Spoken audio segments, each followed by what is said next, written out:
Welcome to another episode of Roll or Die. Today's episode, we have a upcomer who is a real champion. He's the head coach of Checkmat here in Melbourne. You may have seen him recently on Fusion Fighting Championship, where he won his bout. He's won heaps of tournaments, both here in Australia and overseas. When I say that, I'm talking about like Worlds, Europeans, Brazilian Nationals. This guy's the real deal. And we are really looking forward to getting to know him a little bit better. Thanks very much for joining us, Marcelo Fausto. Thank you. Thank you guys for inviting me. I appreciate it. Thank you. First up, Marcelo, congratulations on your win against Lockie Conway. That was an awesome match. Thank you.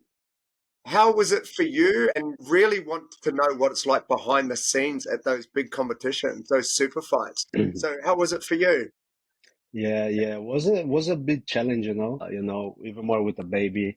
You always have to split your time in between the heavy trainings and, it was very challenging. It was my first super fight, like, was a normal tournament, was kind of like all eyes on me, you know.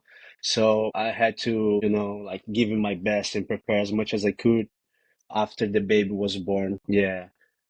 I had a Grand Prix fight after my son was born, but only like 1-for-1, no brackets. So it was pretty cool experience. Was like I like challenges. So for me, when I had the opportunity, I accepted straight away. And even more against Conway, was an honor for me to fight against him. I knew it would be a tough match. You mentioned about your son. So how old is your son? He's 10 months now. He's Oh, 10 months wow. old. He's about Wow. to do 10 months in 1 week. Yeah, fantastic. So tell Yeah. us a little bit more about that. How's that been? You're a very young dad. Yeah. How has the change in lifestyle been for you Oh man, becoming a changes father?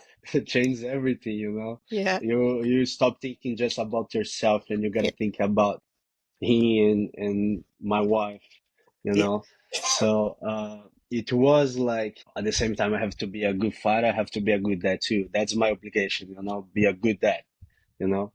Yeah. So yeah, I loved, he was with me every training session and he sits in the corner. When the training starts, he gets excited. He doesn't want to be still. So for me, it was like, all right, I'm in the right way. Usually, probably you guys know what I'm saying. When you find another motivation like behind you, say, all right, it's time to wake up. I gotta give a good life for this kid. Oh, good. Oh, that's Yeah, fantastic. yeah, That's yeah. very Congratulations, so congratulations. That's amazing. Thank Where you. whereabouts are you from, and then family life for you? When did you move to Australia? And give us sort of a bit of a backstory from you. So yeah, uh, I was born in Brazil. I was born in Brazil in the city called Santos. You guys probably heard about Neymar came from there, Bochecha, Marcos Almeida came from there. So actually, we are from a smaller city that a lot of people don't know. It calls São Vicente. It's more a rough area from the island, but has a lot of talents. You can tell by Bochecha and Neymar. That's already, you can tell by those guys.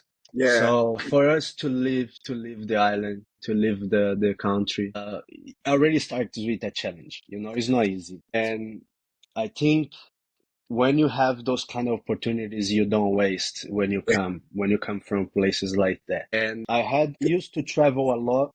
I used to travel a lot when I was around 15, 16 to compete worlds, to compete Pan Ams, all those things. I went all in jiu-jitsu. I knew since day one that was already what I wanted for my life. And I left Brazil like permanently when I was 21, 2021, yeah. To Russia, I left just with the money. Like I didn't have, if I lose the tournament, I didn't have money to come back. So like I didn't have option. I didn't have options. So that Sorry to was, interrupt. So you went to Russia from I went to Brazil. Russia. Yeah, from Brazil, Why I went to Russia? Russia. Can I ask? Yeah, ACB, the tournament there. Oh, yeah. Yeah, so I for ACB, and in the beginning I saw like, oh man, they paying cash. I'm gonna try something like that. It was December, was the first because a Brazilian culture usually spend end of the year like together with your family. And for me, it was kind of hard. I just broke my relationship. I said, man, I gotta make something in my life. So I broke my relationship. I told mom and dad, love you guys. I'm leaving. I gotta do something for my life. And when you feel stuck, you're not moving forward. So I had, man, I gotta do now because being a fighter is not a career, it's an opportunity. I heard that from Mike Perry, and that's true. Being a fighter is opportunity. You cannot last long, you know. You're not gonna fight for forever. So I'm gonna enjoy now. I'm young, I'm healthy, and I went to Russia. I sold my bike, my motorcycle, and then I just had the money to stay there. I had like $300-400, and then if I didn't win, I wouldn't have like money to buy my ticket out of Russia. I don't know what I would do. And then my friend on the 31st December, my friend texted me, "Hey, come teach here in my gym in London." And then he bought my flight. I lived in London for 3 months, spent the new year there. It was an awesome experience, you know. It was really cool. I was teaching London Fight Factory. It's a good gym. Oh, I think you got a call coming in, Marcelo. Wait, wait. Oh, okay. Yeah, yeah, there we go. Sorry, we Then just don't missed that start that. last bit. Oh, yeah, Sorry. okay. There we go. Uh, Yeah, so I was in between London and sorry, UK and Europe Union, and yeah, I could fight Europeans 2022, and I placed second in black belt. yeah. So that gave me got like a lot of good opportunities. I don't know how I made it because I was training only with white belts and blue belts, and then I saw, man, let's see what happens, you know, like let's go. Mm, As I said, I was all in yeah. on the game, and then yeah, that was pretty much it. And then I met my wife in Italy where I was fighting Europeans. My wife was taking pictures. And then we didn't talk, you know, like we didn't talk much. I just, oh, that's a beautiful girl, you know? And then I invited her, hey, do you want to go out to eat pasta or, you know, drink some wine? And then she, nah, I'm good. And I said, man, how come? And then the tournament was done. Thanks God she didn't accept the invite because probably I would drink too much wine and I wouldn't perform good in the next day. Uh, And then, after that, I went to fight Pan Am's in Florida, and she was there because she was Checkmat already. We both oh, Checkmat. So we, by accident, we ended up being in the same house. And then I said, man, like she said no already. I like, I'm good. I don't want to get a second, you know, a second rejection. rejection. And then Yeah. ended up that we couldn't meet better each other. And then I got proposed to record BJJ Fanatics. And then I knew she was filmmaker and said, you know what? She didn't want to go for a date. Maybe she accepted to work for me and record my DVD. That's That's smart, smart. man. That's smart. Yeah, And yeah. then And she said she yes? said, you know what? Yeah, let's go. And then we came Yeah. back to Netherlands. I came back to Netherlands because I was based there. And then she recorded the DVD for me. And since day one, after we have a conversation, was like, all right, like we have a lot of things in common, you know. We like the same things. We like travel, especially food, you know. We love having a good meal and jiu-jitsu. And then day one, like first week, I said, hey, we're gonna get married and we're gonna have a kid, boy. The name will be Noah. And then I said, oh, that would be in 5 years, you know, like because I'm not the kind of guy that I like to. I don't like to how can I say my life. I like to have my privacy. I don't like to go out with girls and parties and these things, you know. I like to stay just one thing. And then I said, like, fuck, she's an awesome girl. I want to date her.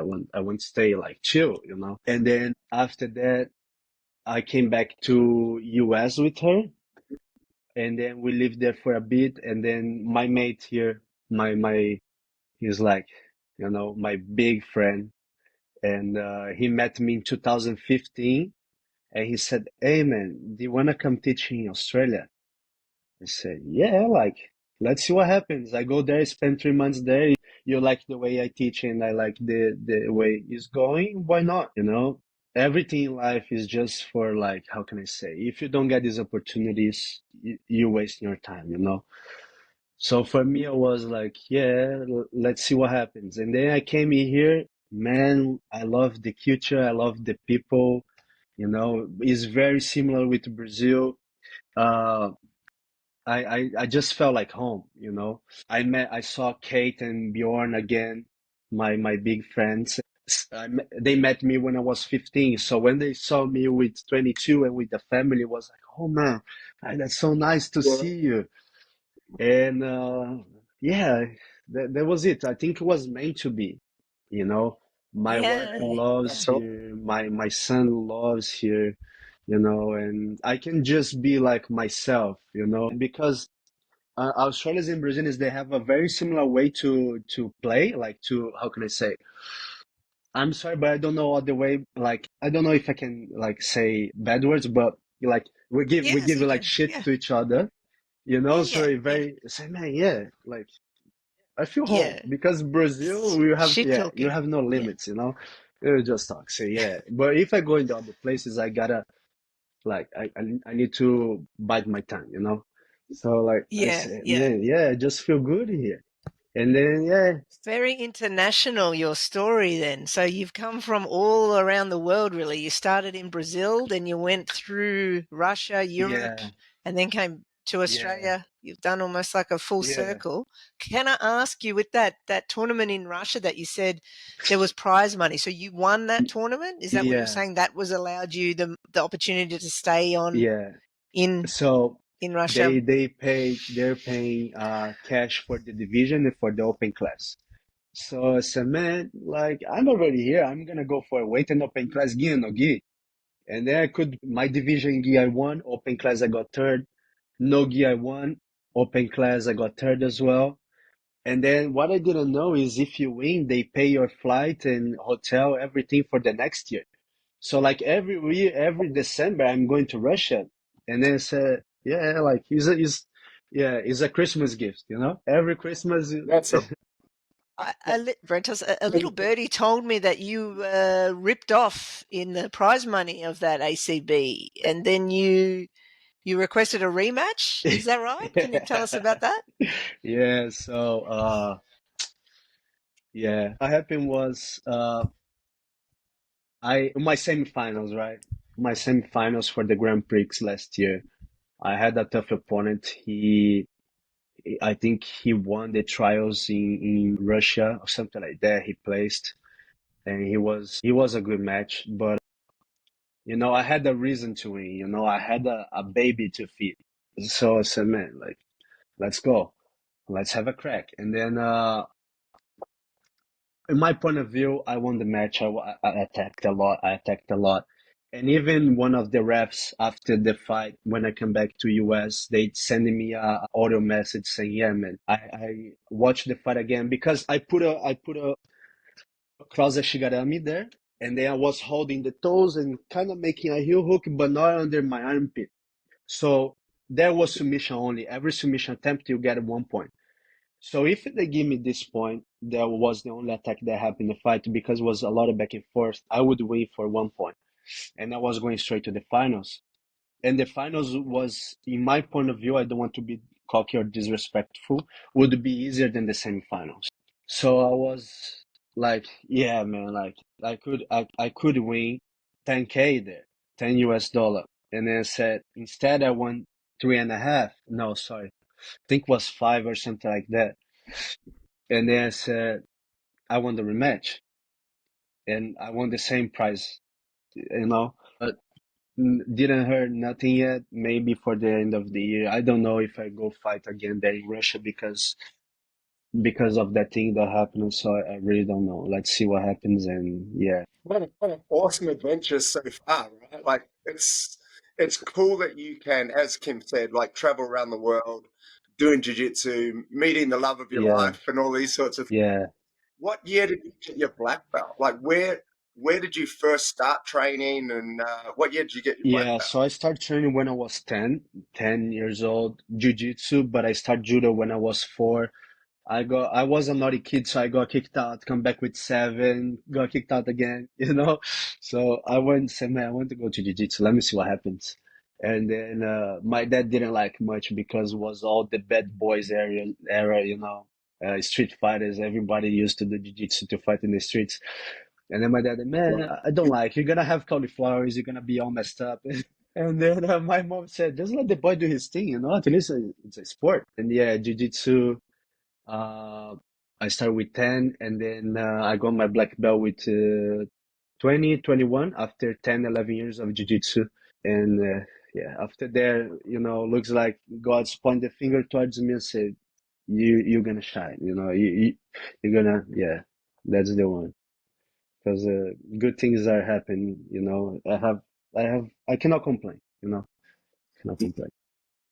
What's next for you, Marcelo? We're recording this obviously just before Yeah. nationals. Are you competing at nationals, and then what about for the rest of the year? What's on the Yeah, cards? so I signed up for nationals before Fusion. I was a little bit like was after Fusion, my wife she left on the weekend, the next weekend after Fusion. She needed to come back to US for because she needs to prepare for some tournaments and her family too. And I have to stay here a little bit longer because I have as I said I have my obligations. After a week before between Fusion and she leaves before she coming back to US, I had a like week light training. I was smashing my body for Fusion, and then I had a week like quiet, you know, training a little bit, and then I said, yeah, I think I'm still gonna fight a nationals. My name is still there. I see more reason to fight than to don't fight, but I'm not like putting pressure on myself, like, you know. Let's see what happens. I'm a fighter. I just like to fight. Doesn't matter when, doesn't matter who. I just like to fight. That's what I make for a living. Yeah, I think I will fight. And after Fusion, I'm coming back to. Oh, I'm sorry. And after Nationals, I'm coming back to US, Europeans Nogi. I have a super fight in Netherlands, and then Pan Ams and Worlds Nogi.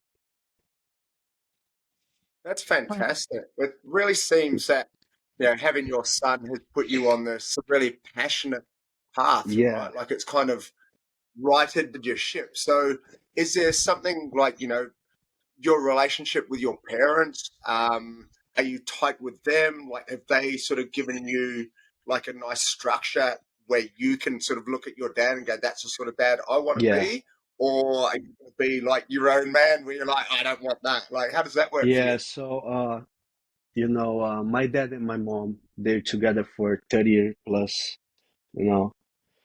And I always had a good example inside my house. Like, of course, like any other relationship has fights and everything, you know. Yeah, But in the end of everything, they just give a big hug to each other, you know, and always stay together. My dad was, even though we had a rough childhood, I never saw my mom and my dad giving up and stopping. Like, you know, my mom, you know. I have a lot of respect and example for her. She's a true warrior, you know. Like even when my dad lost his job, and I couldn't work because in Brazil you can only work when you're over 18. My mom was taking care of all of us. I used to try to make my own money. I used to sell sandwiches in the gym or outside of the gym so I could pay for my travels and my tournaments. Yeah, but my mom always makes sure that nothing missed at home, and when missed was only a few days, and we always had my grandma to have our back, you know. When we didn't have food on the table, we go to my grandma's house and have a good meal. And yeah, you know, when your parents doesn't they don't want to stress you and they don't want to show you the reality, but you're already old enough to realize how the things are going. And yeah, I remember like I was what, let me see, maybe 18, 20 around the COVID. I remember that was really hard for my mom to hold the bills, to take the bills. My dad couldn't find work. He used to work a lot, but got in a certain time of his life that he couldn't find any job because of COVID. And I saw by accident, I saw our apartment for auction because we didn't have money to pay the bills. And we got in the when I saw like the apartment was for auction and was already almost in the end, I asked mom, dad, what's going on? They got really mad at me because, as I said, they don't want to show you the reality, you know. Maybe they think they're failing as a parents. You know, things happen, man. There's things in life that Yeah, you cannot control, and if you try to control, sometimes it's not in the way that you can. And then I had yeah, to, you know, I think every boy, like every young guy that sees your family to struggle, you always look for a better life. And I didn't make the smart decision. I didn't make the right decision, but I had to make something to give a comfort to my parents. And I got raised in the way that I protect my family, even from the bottom of my heart. Like if I see the injuries, like going through some things, I will make anything, even if that costs my life, you know. That's my thought. You know, my dad raised me like trying to be a man just with words but with actions, you know. So I try to be 1% of what my dad was, you know. And yeah, yeah, that's what I'm trying to be for my son now, you know. yeah. I always make sure nothing Wow. at home is missing. My wife have a good life. You know, my son has a good life, you know. But everything now I do, I try to make the right decision. What happened in the past is already in the past. Very mature. You're only 23, is that right, Yeah, Marcelo? 23, yeah. Yeah, wow. You've got more maturity than people twice your Yes, age, so that's thank you. amazing. Something you said earlier on when you were talking about when you were coming up that you were training only with white and Yeah, blue belts. Is yeah, that yeah, right? Tell us about that. Have you got any advice, maybe for any of our other listeners who might be in a similar situation, who don't have a lot of higher belts to yeah. train with?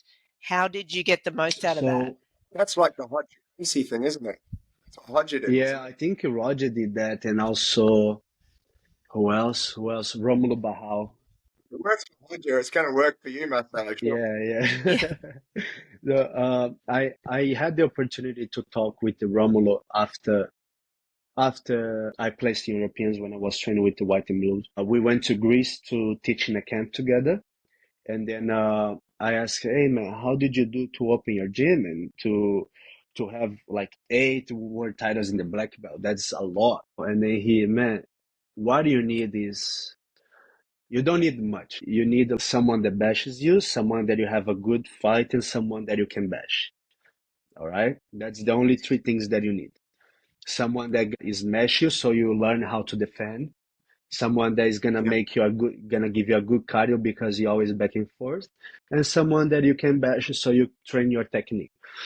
What I did myself before in January after Russia was I did a lot of Shark Tank, right? So group of 3 or maybe 4, I stay in the middle 10 minutes.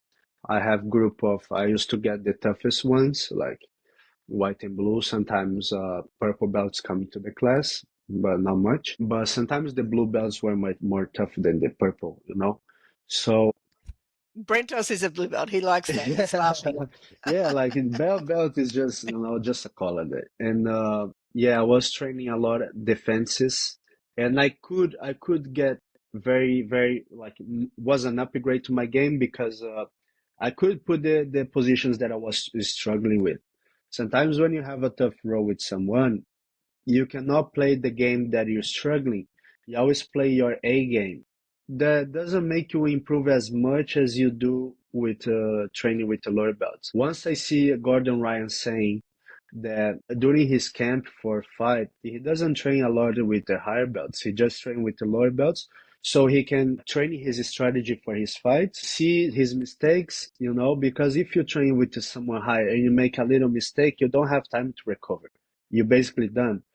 So if yeah, you train with the lower belts, you're open to mistake and you're not afraid to risk, you know? So that's what I try. yeah. It's awesome advice, I think, and I think everybody should really pay attention to that. It's something that my coach, Lincoln Hancock, Uh-huh. he has spoken to me about. You know, he's like, hey.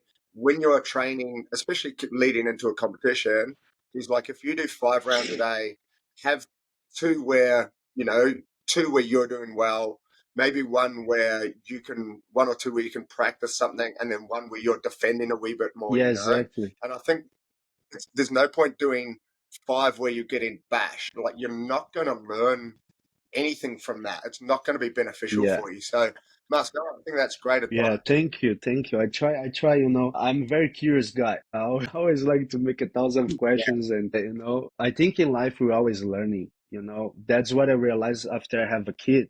Sometimes my son, he makes a little thing, you say, I just learned something from a little kid, you know? And yeah, then what I'm doing when I prepare for my tournaments, even in California, I train with Lucas late. The morning session is killer. Like you have no easy road. And then we have the night training. The night training is more technical, where you can use the lower belts to drill, even being in a row. So you're rolling, but actually you're drilling with it. You can tie it up your positions. You can see how's the pressure, how's everything.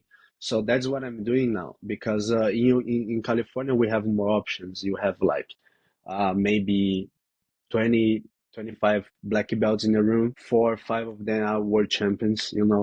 So it's like you have no time. You have no time to rest. You have no, it's like out of your comfort yeah, zone. But if you go at night, I look at the black belt. I said, nah, tomorrow morning, yeah, you yeah. know, that's the, Yeah. Wow. Can you tell us a bit more about Lucas Leach? Just here for my Yeah. own sake here. I just want to fangirl a little bit. He's probably one of my favorite jiu-jitsu yeah, guys, like off the mat and off the mat. He's about to become a dad as yeah, yeah. well. I think, And when can we I'm sorry. get him on? Man, yeah, I can. If he finds time, he will come for sure because he loves talking. But the problem is, find time. He's like his schedule, man. Like, I think I'm the wrong person to talk about Lucas because, yeah, like he's man. I don't see a bad side in this guy. Everything he do for like he always helps everyone. We Mm. call him dad because like he's the dad of all of us. So sometimes if you don't have money for a subscription, he goes there and help. And then you need to teach a class, he put there. You're there to teach class on his gym. After I became dad in US, he put me to teach at his gym night, no-gi training. He knows I like no-gi. And then yeah, was Lucas out of the mat. I think he's less stressed than he's inside the mat. But he's the kind of guy that he says, "Oh no, no, I'm not gonna train. I'm not gonna train." When he see he's already like sweating so much, giving his life, and then later in the day he's gonna complain about pain. I shouldn't train. I shouldn't train. And yeah, he's this kind of guy. He's just passionate with jiu-jitsu. You asking him one Yeah. question about position, he's gonna give you 10 of the options. We're making like not making fun, but like, hey Lucas, when baby leite will come, we call like leite in Portuguese is milk. So like when is baby milk coming? When is baby milk coming? Say no no no no Yeah. no. And then I'm happy that they will have a kid together. Natalia is also an awesome person, beautiful soul. He's my wife, best friend, so we always together. When Lucas knew that she was pregnant, he called me straight away, man, I'm nervous, I'm nervous. No, man, no need to be nervous. Every man gets nervous because, like, I think we have this thing on our back that we cannot fail as a man, has a lot of like, and I'm gonna be a good dad. Even more when you're a fighter, you're very selfish because you barely have time to do other things out of jiu-jitsu. But you want to eat like something good, you cannot. You gotta because you're gonna fight maybe later. You gotta stick to the diet and everything. So when yeah, Lucas is like, man, a beautiful soul. Beautiful guy, beautiful person. Natalie together, they are a beautiful couple together. So I have nothing but how can I say appreciation for them. Yeah.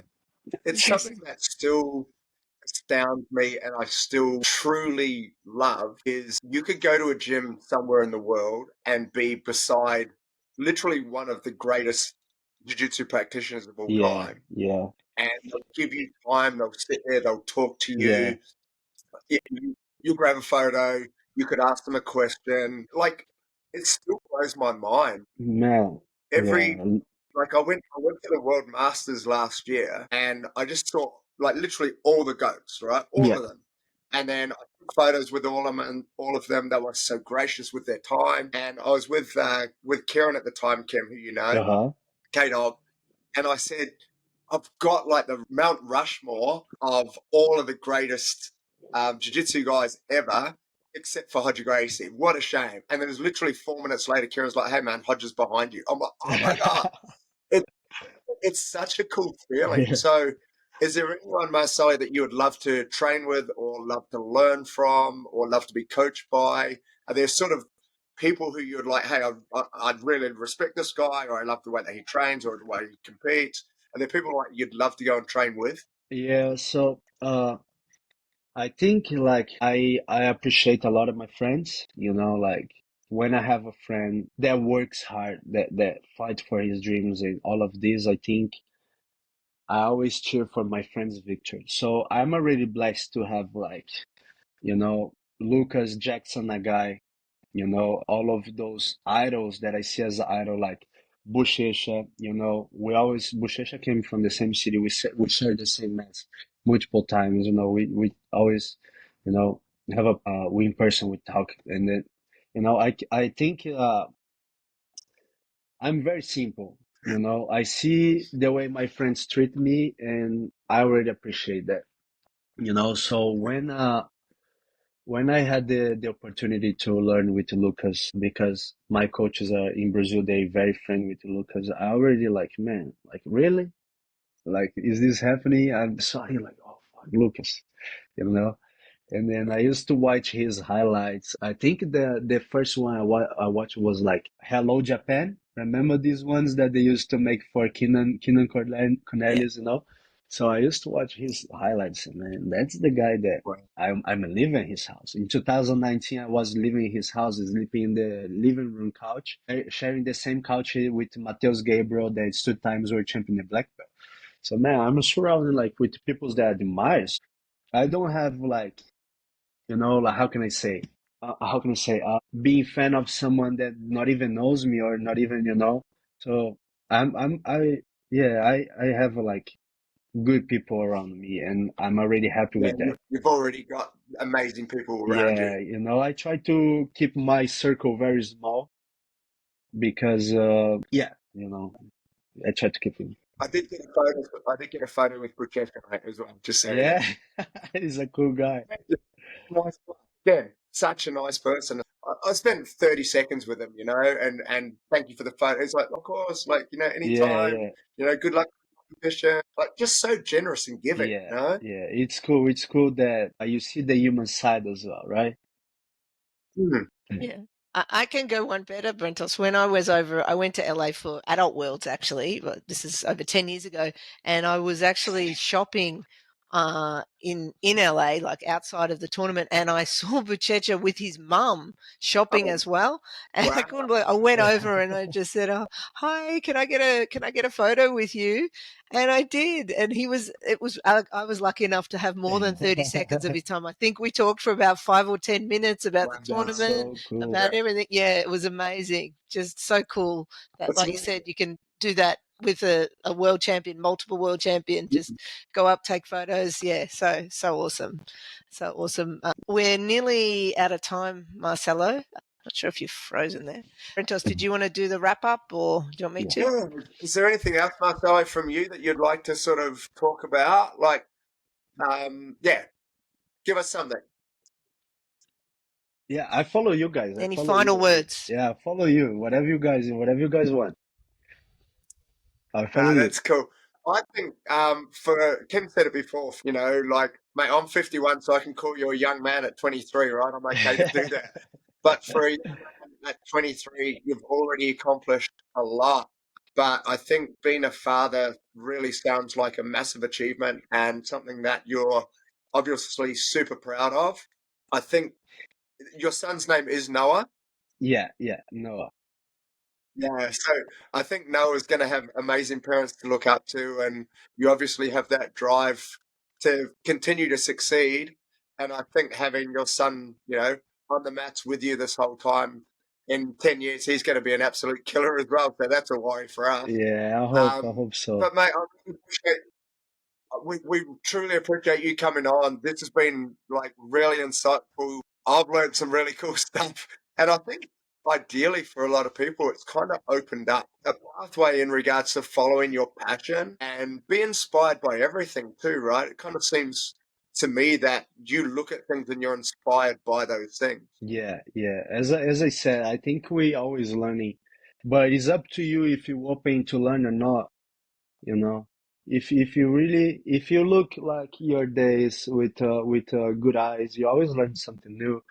We always have like things to make us feel bad and things that make us feel good. It's just like your point of view, you know. And honestly, I think like I have more reasons to be happy than not to be happy. You know, Yeah, coming from almost nothing and having just to have a good wife and a good kid around me, I'm already blessed, you know. And even more yeah, to have a good friends because sometimes you're surrounded with not really good examples around you, you know. And yeah, yeah, I'm blessed in that way. Yeah, as you said, I'm really happy to have a good wife and a really kid.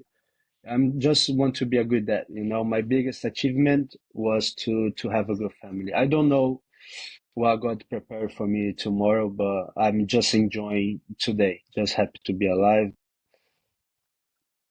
yeah. Fantastic. Well, you've That's why achieved that's like, amazing. yeah, Yeah, yeah, yeah. Well, you're great.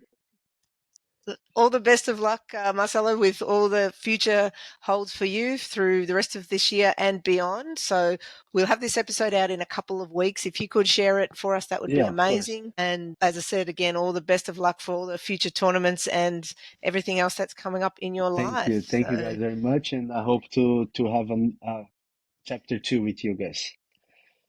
yeah, Right. for sure. We'll bring you back All right. anytime. Yeah. Thanks, guys. We'll wrap it up there. So, thanks, Kim. Another awesome episode of Roll or Die. Thank you, Marcelo. We really enjoyed this chat. Tell your friends about the podcast. Hopefully, this one will make it to Brazil. So, we Brazil, share it.